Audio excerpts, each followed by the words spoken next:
भगवान श्री राम जब अपनी लीला पूरी करके जाने लगे, तब हनुमान जी ने प्रार्थना की, बोले भगवान आप लंका से वापस अयोध्या जा रहे हैं, बीच में दंडकारण्य में कुछ संत आपकी प्रतीक्षा कर रहे हैं, उनको दर्शन दे दीजिए। राम जी बोले अभी हम पे समय नहीं है, 14 वर्ष पूर्ण हो गए, अभी हमको निश्चित अभी अयोध्या पहुंचना है, नहीं तो भरत जीवित नहीं मिलेगा।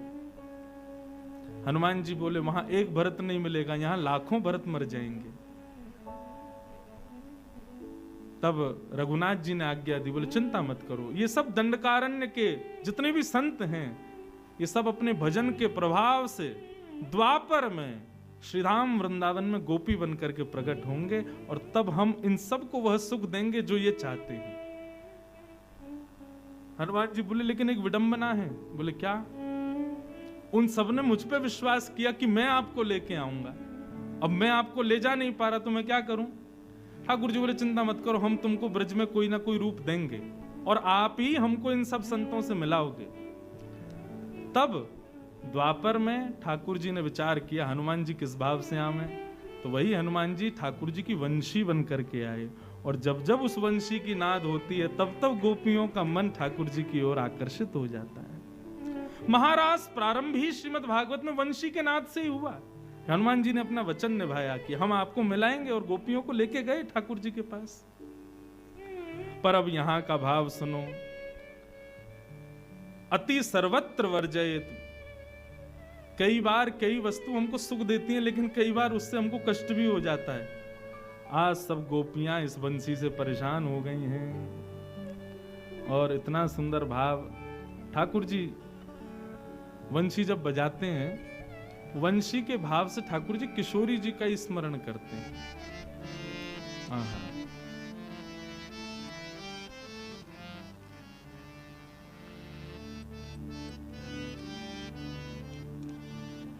ठाकुर जी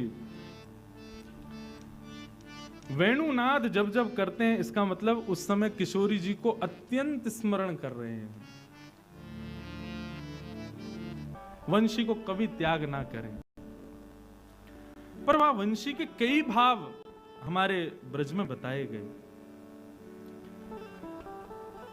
श्री राधा वल्लभ लाल को जिनने लाड़ लड़ायो, ऐसे श्री हित हरिवंश महाप्रभु, वे तो वंशी के ही अवतार बताए गए। एक आत्मदेव नाम के ब्राह्मण थे, उन्होंने महादेव की बड़ी याचना की।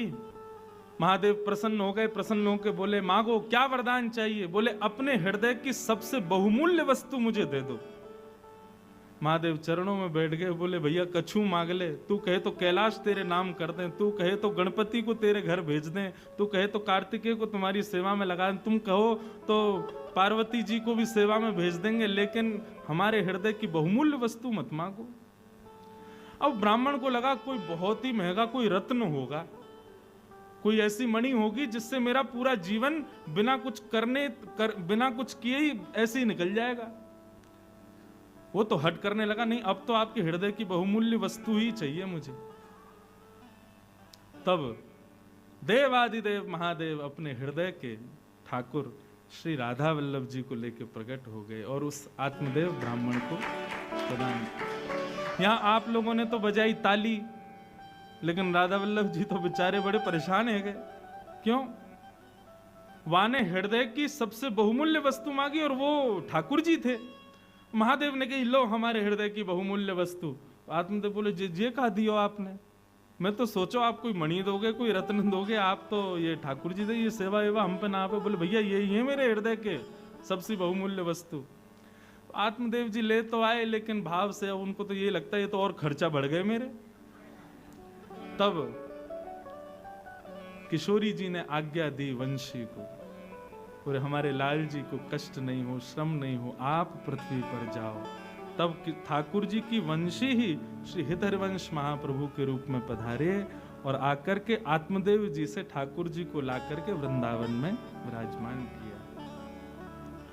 हम अपने पद में गाते हैं ना, जो विश्राम में पद गाते हैं, आतुर है हरिवंश पुकारो, श्री राधा राधा नाम, तब सघन कुंज यमुना तट आयो, श्री राधा वल्लभ लाल। बोल राधा वल्लभ लाल की जय। तो एक ब्रज के भाव से ठाकुर जी की वंशी आज भी ठाकुर जी के संग है और वो आचार्य रूप धारण करके भी आई हैं, परंतु एक भाव से ठाकुर जी की वंशी ये श्री हनुमान जी महाराज पधारे कहीं की कथा के भाव से।